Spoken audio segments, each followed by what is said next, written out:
Hello दोस्तों, notebook education channel पे आपका स्वागत है।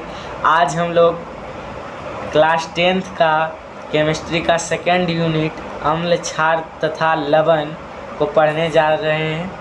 तो देखिए, अम्ल को जो है इंग्लिश भाषा में एसिड कहते हैं, क्षार को बेस बोलते हैं और लवण को साल्ट बोलते हैं। ठीक, तो ये तो हो गई बेसिक वाली बातें। सबसे पहले हम चलेंगे कि अम्ल क्या है, इसके बारे में जानकारी प्राप्त करेंगे। ठीक, तो देखिए, सबसे पहले अम्ल जो होता है इसका स्वाद खट्टा होता है। कैसा होता है? खट्टा होता है। तो जिसका भी स्वाद खट्टा होगा वह क्या होगा? अम्ल होगा। तो जैसे नींबू ले लीजिए, नींबू का स्वाद होता है खट्टा, तो नींबू क्या हो जाएगा? एक प्रकार का अम्ल हो जाएगा। ठीक, उसी प्रकार से अंगूर हो गया, संतरा हो गया, टमाटर भी खट्टा होता है, उसको भी अम्ल में ही रखेंगे। और जो है सेब, जिसको एप्पल में कहते हैं इंग्लिश में, उसमें भी जो है अम्ल पाया जाता है। कम मात्रा में पाया जाता है, लेकिन सेब में भी अम्ल पाया जाता है। ठीक, तो अब देखिए, दूसरा बात अम्ल के बारे में है कि यह जलीय विलयन में, किसके विलयन में? जल के विलयन में घुलकर H+ या H3O+ आयन देता है। क्या देता है? H+ या H3O आयन देता है। तो देखिए, H+ को हाइड्रोजन आयन बोलते हैं। क्या बोलते हैं? Hydrogen ion. H को हाइड्रोजन बोलते हैं और प्लस लगा हुआ है तो इसको क्या बोलेंगे? आयन बोलेंगे। ठीक, उसी प्रकार H3O को हाइड्रोनियम आयन कहते हैं। ठीक, अब देखिए, यह जो बात है कि अम्ल को जलीय विलयन में घोलेंगे तो H+ और H3O आयन देगा। यह बात जो है आर्हेनियस नामक साइंटिस्ट ने कहा था। किसने कहा था? आर्हेनियस नामक साइंटिस्ट ने। अब देखिए, किस प्रकार से H+ आयन देता है उसके बारे में समझते हैं। तो देखिए, HCl हाइड्रोक्लोरिक अम्ल, इसको क्या बोलते हैं? हाइड्रोक्लोरिक अम्ल। यह अमाशय में पाया जाता है। किस में पाया जाता है? मनुष्य के शरीर के अंदर अमाशय होता है, उसी में पाया जाता है।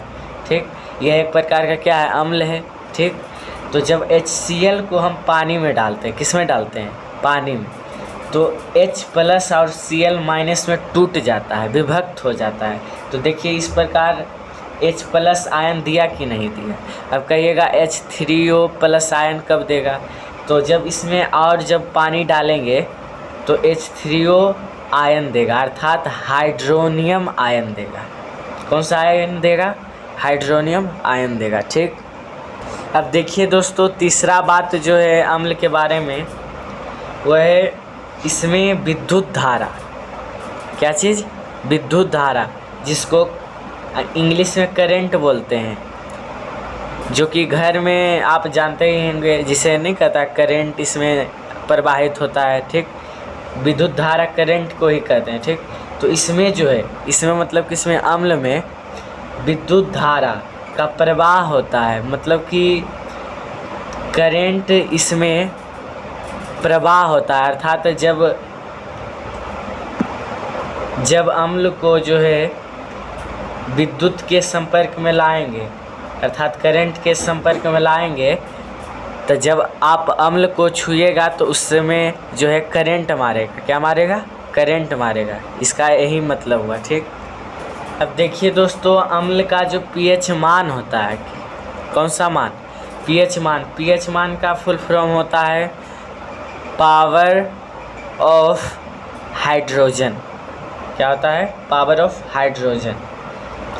तो इसका जो pH मान होता है 7 से कम होता है। ठीक, 7 से जितना कम होगा अम्ल का pH मान, 7 से जितना कम होगा, मान लीजिए कि 1 है। क्या है? 1 है, तो यह बहुत ज़्यादा खतरनाक अम्ल हो जाएगा।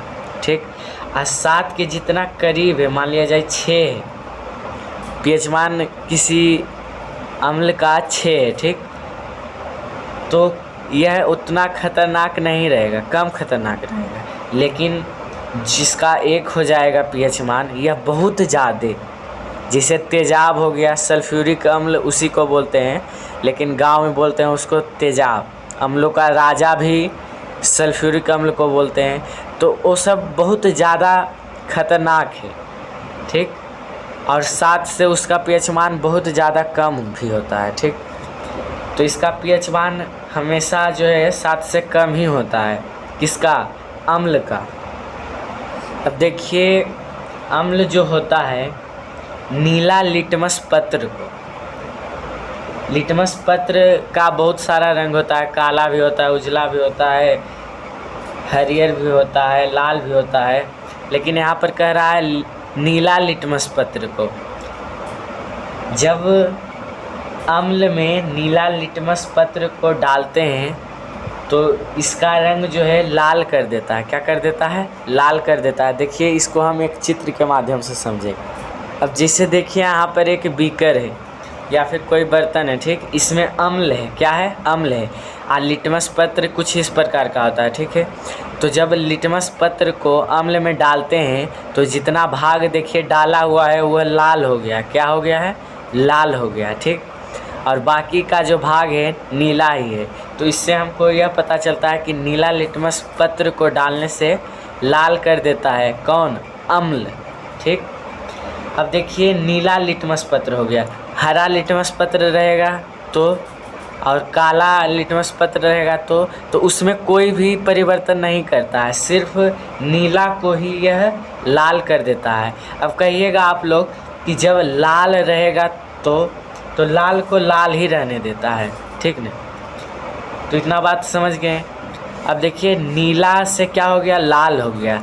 और जब आपको लाल से पुनः नीला में बदलना हो तो इस लाल लिटमस पत्र पर क्षार डाल दीजिए, पुनः यह नीला में बदल जाएगा। किसमें बदल जाएगा? नीला में।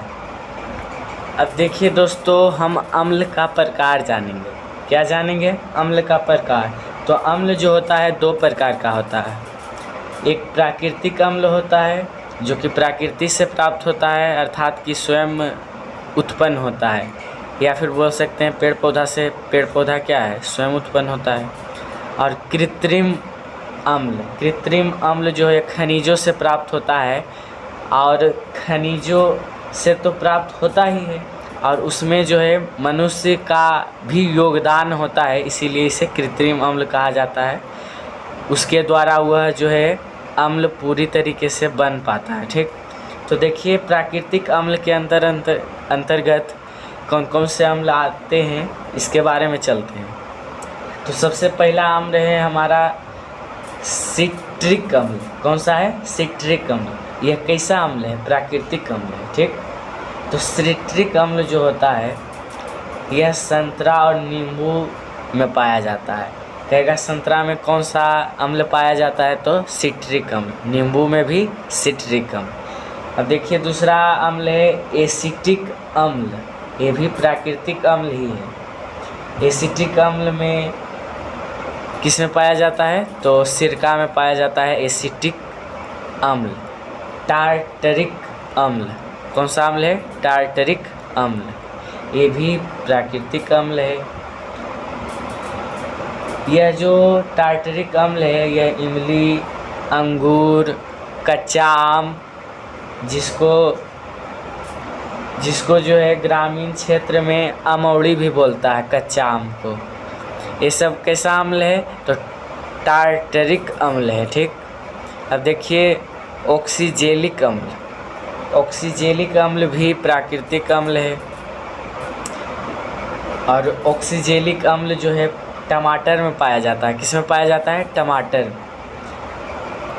मौलिक अम्ल। मौलिक अम्ल भी प्राकृतिक अम्ल है, ठीक। और यह जो है सेब में पाया जाता है। किस में पाया जाता है? सेब में। तो यह जो है मौलिक अम्ल यह बहुत कम मात्रा में पाया जाता है, जिससे सेब में उतना पता नहीं चलता है कि जरिमा का खट्टो है सेब, ठीक। अगला है लैक्टिक अम्ल। इसके बारे में तो जानते ही हैं कि यह दूध से किस में बदल देता है? दही में बदल देता है। यह भी प्राकृतिक अम्ल है, ठीक।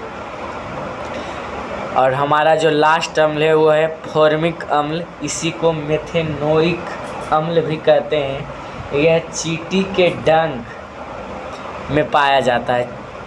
लाल चींटी के डंक में, किसके डंक में? लाल चींटी के डंक में। या फिर मधुमक्खी, जिसको बिढ़नी बोल सकते हैं, बिढ़नी के डंक में भी कौन सा? तो फॉर्मिक अम्ल, जिसे मेथनोइक अम्ल कहते हैं। या फिर बिच्छा हो गया, बिच्छा के भी जो डंक होता है उसमें भी मेथनोइक अम्ल ही होता है। तो ये सब जो अम्ल है यह प्राकृतिक अम्ल है। कैसे अम्ल है? प्राकृतिक अम्ल है। तो आई होप गाइस कि आपको इतना समझ में आया होगा। इसके अगले पार्ट में हम कृत्रिम अम्ल के अंतर्गत क्या क्या आते हैं और इससे आगे का टॉपिक हम लोग डिस्कस करेंगे। अच्छा लगा हो वीडियो तो लाइक शेयर एंड सब्सक्राइब कीजिएगा। धन्यवाद।